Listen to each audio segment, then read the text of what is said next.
Tourette's has changed hands, on paper, more times this year than most towns change owners in a decade. And as of April 15th, the maps still don't agree on who actually holds the northern edge of it right now. That's not a rhetorical flourish. It's the plain conclusion of the Institute for the Study of War's Russian Offensive Campaign assessment for that date, one of the most closely read daily documents of this war. And on April 15th, it was tracking a renewed grind around this one contested Donbas town. According to that assessment, Russian mechanized and dismounted infantry units conducted a series of localized attacks aimed at expanding control over Tourette's northern and southern flanks, while Ukrainian units reportedly launched counterattacks to stabilize the line. Small movements, contested claims, and more questions, characteristically for this stage of the war, than the map alone can answer. So here's what this video actually sets out to do.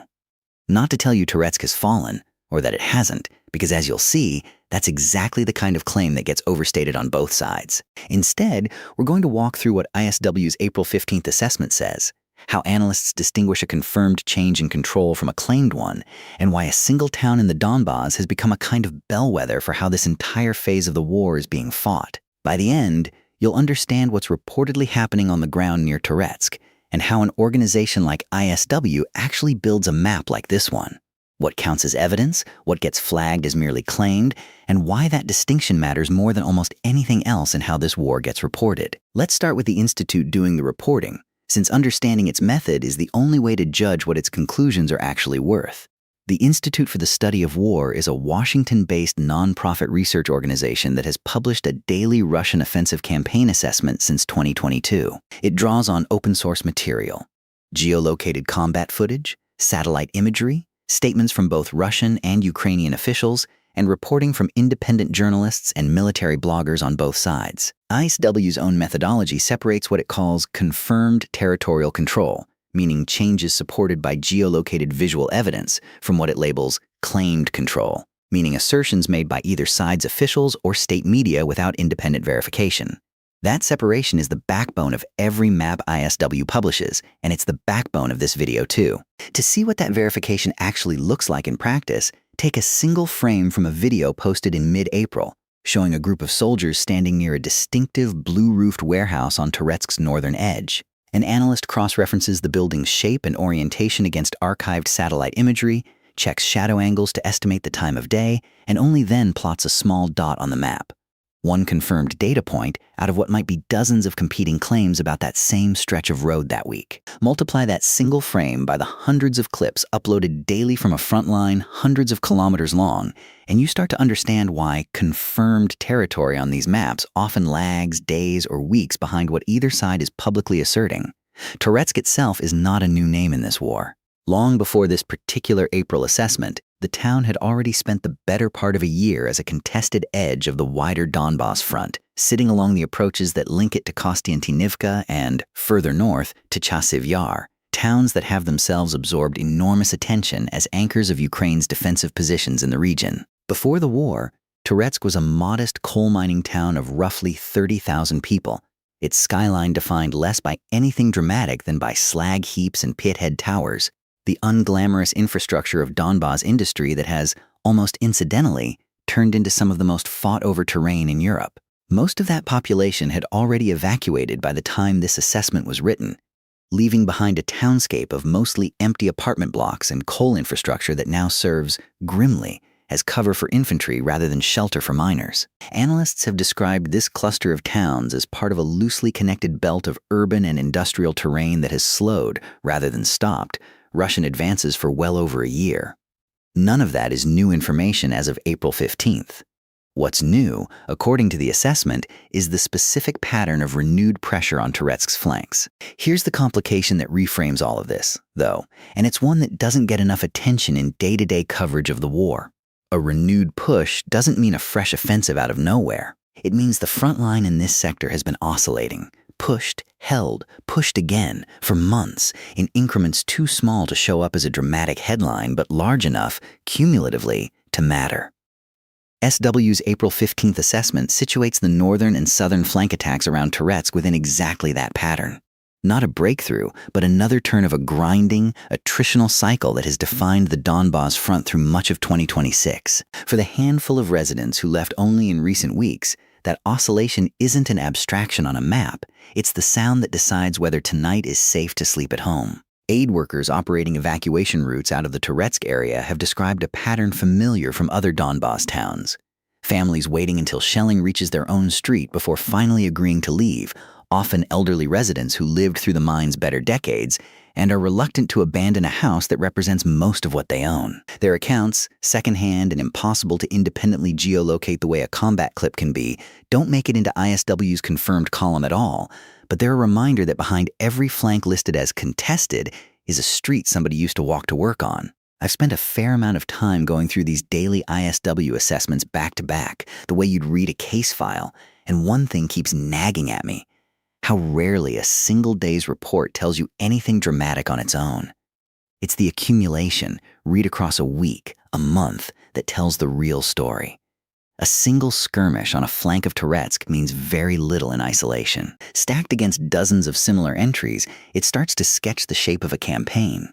So what, specifically, does the assessment describe happening on the ground? Russian forces reportedly conducted a series of localized ground attacks, infantry advancing on foot, supported by armored vehicles, aimed at pushing Ukrainian positions back from the town's outer edges, both to the north and to the south. Small assault groups, typically described in these reports as squad-sized or smaller, moved between tree lines and building shells under cover of FPV drone reconnaissance, with artillery and glide bomb strikes reportedly used to soften Ukrainian positions ahead of each push. This is consistent with a tactic ISW and other open-source analysts have documented repeatedly across the Donbas front over the past 2 years.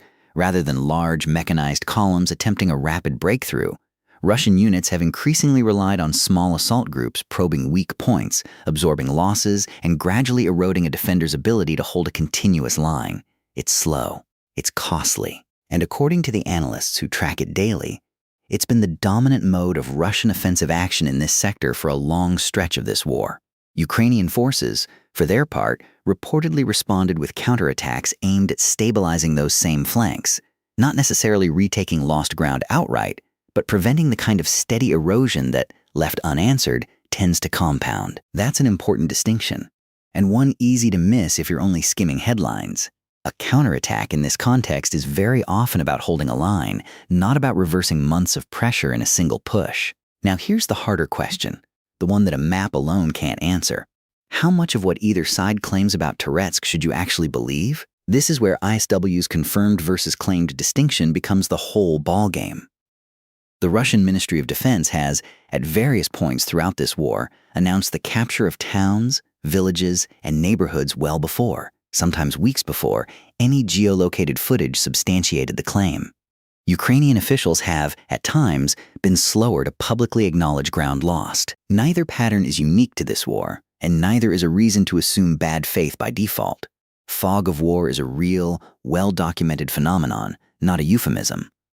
But it is exactly why an assessment like this one insists on separating Russia claims from geolocated footage confirms. For Touretsk specifically, as of April 15th, ISW's assessment treated the flank attacks as reported and, in places, partially confirmed by visual evidence, while flagging broader claims of expanded control as still unconfirmed.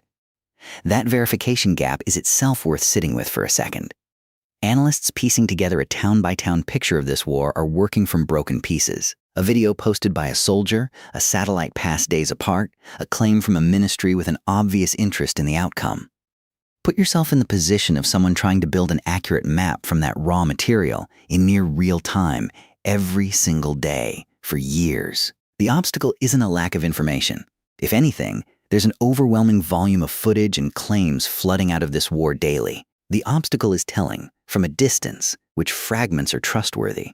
That's precisely the discipline ISW's methodology is built to enforce, and it's the reason the word reportedly is doing real work throughout this video rather than functioning as a throwaway qualifier.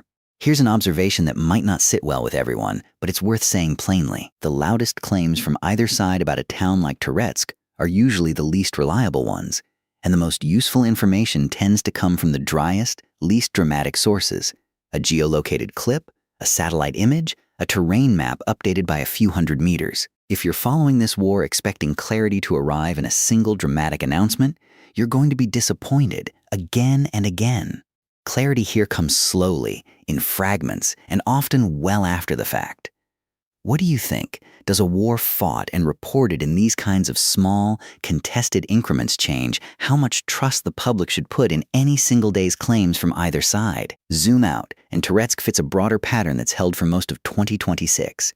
Russian forces applying steady, localized pressure across multiple points of the Donbas front simultaneously, rather than concentrating overwhelming force on one axis. Analysts have connected this to Russia's manpower and equipment constraints, a strategy of attrition partly born of necessity as much as choice, spreading Ukrainian defenders thin across a long line rather than attempting a single decisive breakthrough.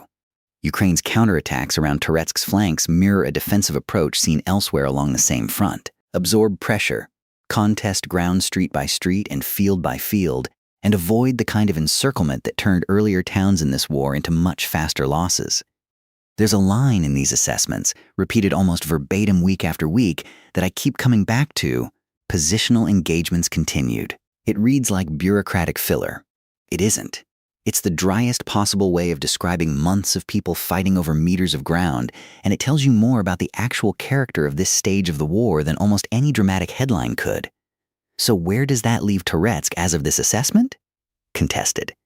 Reportedly under renewed pressure on both flanks. Partially confirmed by visual evidence, partially still resting on claims that haven't been independently verified. That's not an unsatisfying answer because the reporting is bad. It's the honest state of a war being fought and documented in real time, where certainty often has to wait for satellites to catch up with soldiers, and where the people who actually know what happened on a given street are usually the ones with the least ability to tell anyone. If you want to check this yourself rather than take any single video's word for it, ours included, the primary sources are public and worth bookmarking. And if there's a related front you'd like broken down the same way, tell us in the comments. Tourette isn't the only town in the Donbas where the map and the claims don't quite line up this year, and it won't be the last one we cover.